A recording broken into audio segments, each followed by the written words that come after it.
세상을 살아가는 동안에 나의 힘을 의지할 수 없으니 기도하고 낙심하지 말 것은 주께서 참 소망이 되심이라. 다시 한번 이 세상을 살아가는 동안에 나의 힘을 의지할 수 없으니 기도하고 낙심하지 말 것은 주께서 참 소망이 되심이라. 하나님의 꿈이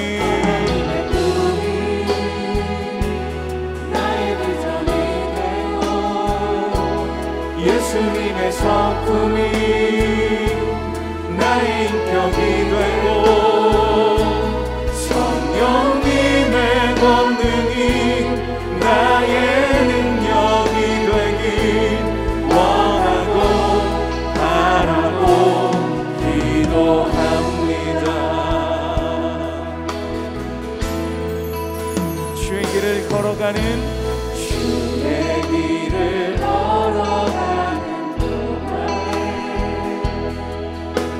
세상의 것 의지할 수 없으니 감사하고 낙심하지 말 것은 주께서 참 기쁨이 되심이라. 하나님의 꿈이 나의 비전이 되고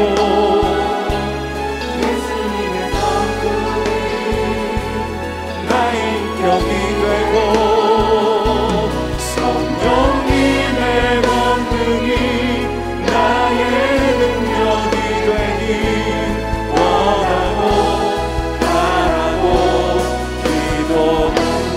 하나님의 꿈이 나의 비전이 되고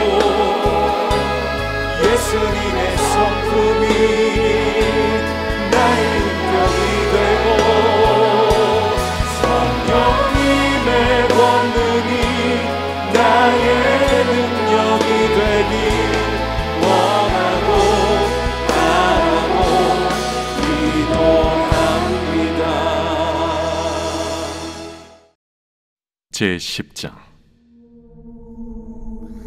내가 또 보니 힘센 다른 천사가 구름을 입고 하늘에서 내려오는데 그 머리 위에 무지개가 있고 그 얼굴은 해 같고 그 발은 불기둥 같으며 그 손에는 펴놓인 작은 두루마리를 들고 그 오른발은 바다를 밟고 왼발은 땅을 밟고 사자가 부르짖는 것 같이 큰 소리로 외치니 그가 외칠 때에 7 우레가 그 소리를 내어 말하더라.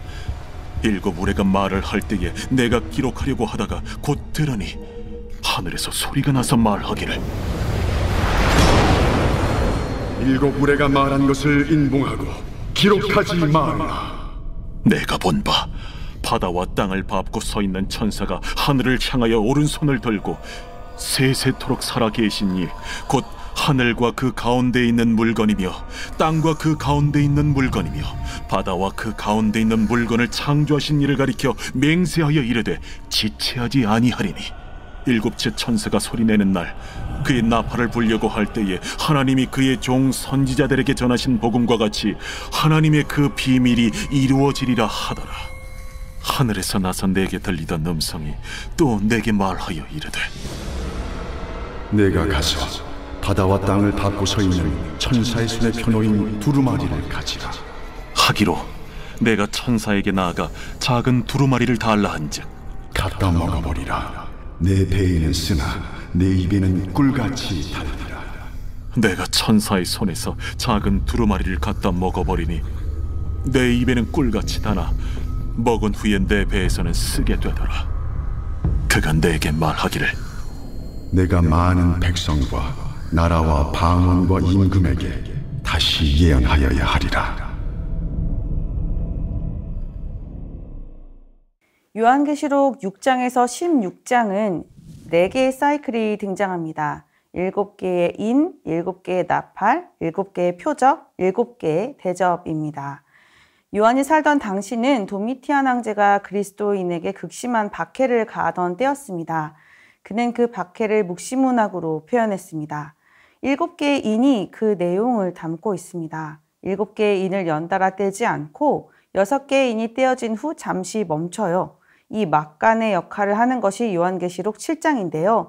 이것은 이어지는 스토리의 진행을 잠시 멈추고 독자로 하여금 진행되고 있는 이 이야기에 담긴 의미를 설명하는 역할을 합니다. 오늘 본문 역시 7장과 마찬가지로 6째 나팔이 불리고 7째 나팔이 불리기 전 막간의 부분입니다. 두 경우 모두 6째까지 진행되고 7째가 되기 전 멈추는 모습을 보여줍니다. 7개의 인은 고난받는 그리스도인의 모습을, 7개의 나팔은 고난받는 불신자의 세상을 보여주고 있습니다. 특히 첫 번째부터 6번째 나팔 소리에 뒤따르는 재앙은 우리에게 익숙한 장면입니다. 출애굽기에서 하나님을 믿지 않았던 애굽에게 내리신 재앙과 매우 흡사합니다. 나팔이 울려 퍼질 때마다 사람들은 해를 당합니다. 그리고 6째 나팔이 불려질 때는 사람의 3분의 1이 죽임을 당합니다. 그러나 남겨진 자들이 있습니다. 6째 나팔 소리는 남겨진 자들에게 자신의 죄에서 돌이킬 수 있는 기회를 주고자 하지만 재앙에 죽지 않고 남겨진 이들은 도무지 회개할 계획이 없어 보입니다. 애굽의 바로 왕과 그 백성이 돌이키지 않았던 것처럼 계시록에 등장하는 재앙을 만나는 자들도 끝까지 돌이키지 않습니다. 9장은 이런 내용으로 마무리합니다. 20절과 21절입니다. 이 재앙에 죽지 않고 남은 사람들은 손으로 행한 일을 회개하지 아니하고 오히려 여러 귀신과 또는 보거나 듣거나 다니거나 하지 못하는 금은동과 목석의 우상에게 절하고 또 살인과 복술과 음행과 도둑질을 회개하지 아니하더라. 이런 상황 속에서 10장은 잠시 나팔 소리의 진행을 멈추고 6번째 나팔이 불려도 변하지 않는 패역한 세대와 함께 살아가는 교회가 어떤 모습으로 살아가야 하는지를 우리에게 말해주고 있습니다.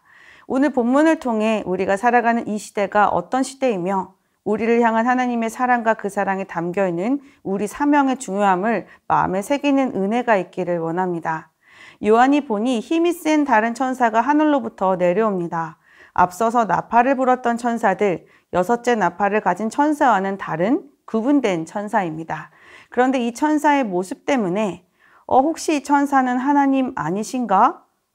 예수님이실 수도 있겠다라고 생각하기 쉬운데요. 그는 하늘로부터 내려옵니다. 구름, 머리 위에 무지개, 해같이 빛나는 얼굴, 불기둥 같은 발, 그리고 큰 음성과 우레소리는 또한 그를 설명하는 모든 묘사는 신의 현현에 사용되는 도구들입니다. 그러나 요한계시록에서 천사라는 표현은 그리스도나 하나님을 언급하기 위해 사용되는 단어가 아닙니다. 그리고 요한계시록 안에서 하나님과 예수님이 등장하실 때는 꼭 그분을 향한 경배와 찬양하는 모습이 표현되었습니다. 이 천사는 하나님의 대행자 역할을 하는 존재입니다. 하늘에 기원을 두고 하나님과 가까이 있습니다. 하나님과 예수님이 떠오르게 만드는 그의 모습을 통해 우리는 그는 하늘의 중요한 사명을 가지고 있다는 것을 생각해 볼 수 있습니다. 그런 그의 손에는 작은 두루마리가 펴서 놓여져 있습니다. 이 두루마리가 어떤 것인가에 대해서는 여러 가지 견해가 있지만 이 천사가 가지고 있는 두루마리는 5장에 등장한 두루마리라고 보는 것이 좋을 것 같습니다. 5장에서는 7개의 인으로 봉하였지만 지금은 인이 다 떼어진 상태입니다. 마지막 심판을 앞두고 있는 급박한 상황이죠. 그리고 그의 두 발은 땅과 바다를 모두 밟고 있습니다. 이 세상의 땅과 바다 모든 곳, 온 우주는 하나님의 심판의 영향력 아래 심판을 맞이하게 될 것입니다. 그는 큰 소리로 외칩니다. 천사의 외침에 우레가 반응합니다. 요한은 이 우레 소리를 듣고 감명을 받아 그 내용을 기록하고 싶어 합니다. 그러나 하늘에서는 기록하는 것을 말립니다. 먼 미래에 대한 계시가 종말이 올 때까지 안전하게 지켜져야 할 것을 말씀하는 것입니다. 천사는 하늘을 향하여 오른손을 들고 세세토록 살아계신 하나님 앞에 맹세합니다. 요한계시록 10장 6절과 7절입니다.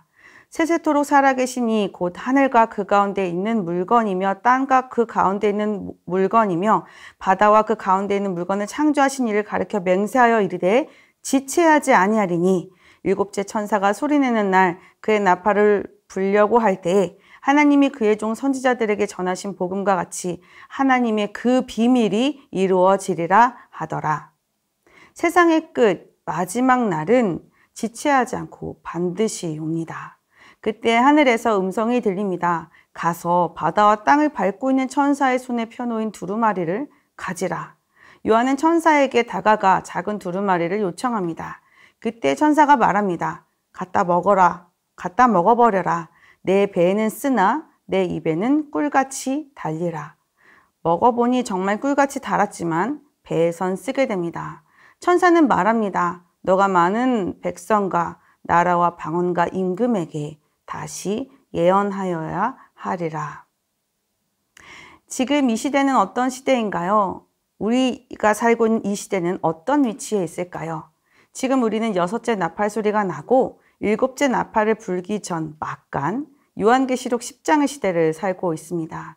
우리가 사는 이 시대의 막간이 끝나면 7째 나팔 소리는 이 땅에 살고 있는 자들의 상태와 상황과 상관없이 지체하지 않고 마지막을 알리는 소리를 낼 것입니다. 이런 시대 속 우리는 어떤 삶을 살아야 할까요? 우리의 현실은 늘 녹록지 않습니다. 우리는 유한한 존재거든요. 유한한 존재는 초월자가 아니죠. 우리에게 육신을 주시고 제한된 환경 가운데 살게 하시는 하나님의 뜻이 분명히 있습니다. 사실 우리는 물질, 사회 속에서의 관계, 지위, 위치, 역할, 먹고 마시고 입고 사용하고 머무는 것, 이 모든 것에 영향을 받으면서 사는 자들입니다. 이 안에서 우리는 하나님의 주권과 섭리를 알아가고 하나님 앞에서 우리의 위치를 확인하며 모든 순간 하나님을 의지하며 살 수밖에 없는 존재임을 분명히 인식하게 됩니다. 그러나 우리는 이 제한된 물질과 세상의 메시지의 메인자들이 아닙니다. 이 모든 것들이 지금 당장은 나의 갈급함과 모든 필요를 공급해 주는 것 같지만 세상이 가르쳐주는 대로 살아야 진짜 잘 사는 것처럼 보이기도 하지만 이 모든 것들은 늘 변해요. 언젠가는 맞았다가 언제는 틀리고 언젠가는 있었다가 없어집니다. 참된 진리도 아니고 영원하지도 않습니다. 힘이 센 천사가 작은 두루마리를 들고 땅과 바다를 밟고 서 있습니다. 정말 이 세상을 주관하고 다스리는 것이 무엇인지 우리에게 이미지를 통해 보여주고 있어요. 우리를 살고 죽게 만드는 것은 이 세상에 우리 손에 잡히는 물질과 우리가 살아가고 있는 세상이 아니라 온 땅을 딛고 있는 힘이 센 천사의 손에 들린 작은 두루마리입니다. 하나님의 뜻이 담긴 책, 바로 말씀입니다. 6번째 나팔 소리가 울려 퍼져서 여러 가지 죄를 만나고 있는데 세상은 그 소리를 알아듣지 못하고 있습니다. 하나님께서는 이렇게 급박한 때에 아직도 하나님을 알아보지 못하며 자신의 길에서 돌이키지 못하는 자들을 위해 마지막 막간의 때를 허락하고 계신 겁니다. 그리고 먼저 주의 자녀로 살아가는 우리에게 이 두루마리를 먹고 가서 소식을 전하라고 말씀하고 계십니다. 이 시대의 모든 교회는 이것을 위해 존재합니다. 주의 복음을 가르치고 복음 안에서 영혼이 회복되고 또 우리에게 주신 이 생명을 전파하는 사명에 충실할 때 주의 몸된 교회로서의 참된 존재 가치를 실현하게 될 것이라 믿습니다. 요한이 말씀을 먹을 때 입에선 달았지만 배에선 쓰게 되었는데요. 막간의 시대의 세상은 우리가 전하는 이야기를 귀담아 듣지 않습니다.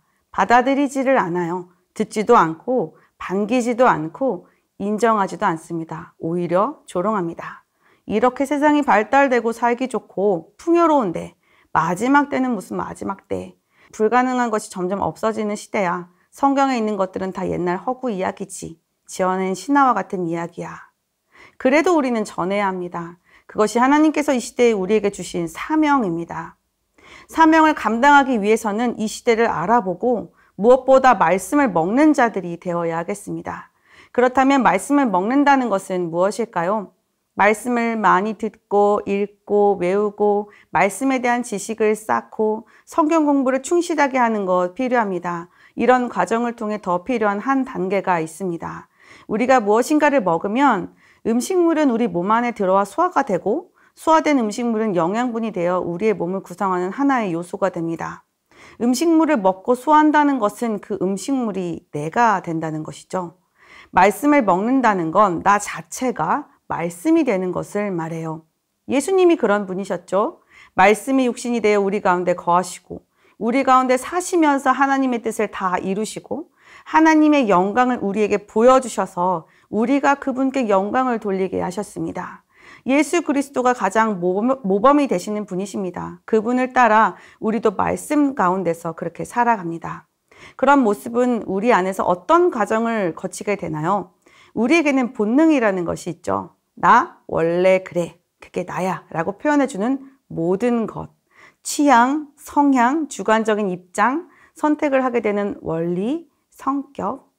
내가 말씀이 된다는 것은 이 모든 것의 채널을 예수 그리스도께 맞추는 겁니다. 그리스도와 함께하는 삶, 그리스도를 바라보는 삶, 그리스도에게까지 자라가는 삶. 나의 옛것을 예수님이 십자가에 못 박고 살아있는 자기를 부인하며 예수를 따르고 이 땅의 것이 아닌 주의 보좌가 있는 하늘의 것, 위의 것을 찾으며 세상의 기준이 아닌 그리스도의 장성한 분량에 이르기까지 성장하는 삶입니다. 말씀이 나의 마음에 말을 걸어오면 내 환경과 상황을 내 판단의 기준이 아닌 말씀으로 선택하고 살아갑니다. 그것이 맞다고 믿고 그것이 기뻐하는 뜻이라고 믿으며 담대히 결단하며 나아가는 것이죠. 예배 시간에 말씀을 통하여 성령께서 내 마음에 감동을 주시면 말씀을 읽고 묵상하는 가운데 내 마음에 특별하게 주시는 두드림이 있다면 반복적으로 자꾸 나에게 들려주시는 메시지가 있다면 기도 가운데 떠오르게 하시는 말씀이 있다면 그 감동 가운데 주신 말씀을 사명으로 붙들고 한 주를 살아가는 것입니다. 말씀의 감동 없이 그리스도를 통하여 말씀 자체가 되지 않은 채로 말씀의 행위만을 실천하는 것은 가식적이기도 하고 율법의 행위가 되기도 하지만 때로는 우리의 마음이 아직 말씀에 이르지 못하더라도 이것이 나를 향한 하나님의 뜻이구나, 마음이구나, 말씀을 따라 살면서 깨닫게 해주시길 바랍니다. 라는 겸손한 마음으로 삶을 살아가는 것도 사명을 붙드는 삶입니다. 요한계시록 10장 막간의 때를 살아가고 계시는 사랑하는 성도님, 오늘도 하나님은 말씀을 통해 우리에게 그의 뜻을 보여주시며 우리가 시대를 분별하며 말씀 가운데 그의 사명을 붙들고 살기를 원하십니다. 오늘 하루도 나에게 주시는 생명의 말씀을 영혼의 양식으로 삼아 그리스도와 동행하는 삶을 살기를 원합니다. 우리에게 주어진 일상을 성실하게 살아내면서 이후에 맞이할 영원한 하나님의 나라를 소망하면서 오늘 하루도 모든 믿지 않는 자들에게 구원의 기쁜 소식, 그리스도의 향기를 품어내는 참된 주의 자녀로 살아가는 오늘 하루가 되시기를 진심으로 소망합니다. 세 가지 기도 제목으로 함께 기도하시겠습니다. 시대를 분별하며 종말론적 긴장감을 가지고 깨어있는 삶 사는 성도 되게 하소서. 아멘. 세상 가운데 살지만 영원한 참된 진리를 추구하는 삶 살게 하소서. 아멘. 말씀이 되어 그리스도와 함께 세상에 복음을 전하는 사명을 감당하는 삶 살게 하소서. 아멘. 이어서 미래준비팀 여름 캠프, 금요 비전 기도회, 해외 단기 선교와 농촌 선교를 위해서 기도하겠습니다.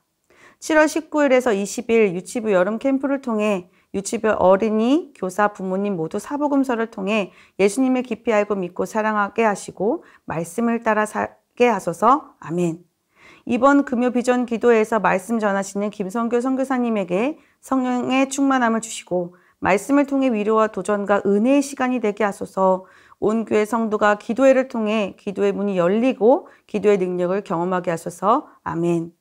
해외 단기 선교와 농촌 선교가 준비되는 모든 과정 속에서 기도로 시작하게 하시고 예수님의 마음으로 선교지를 품으며 하나님의 인도하심을 따르게 하소서. 아멘.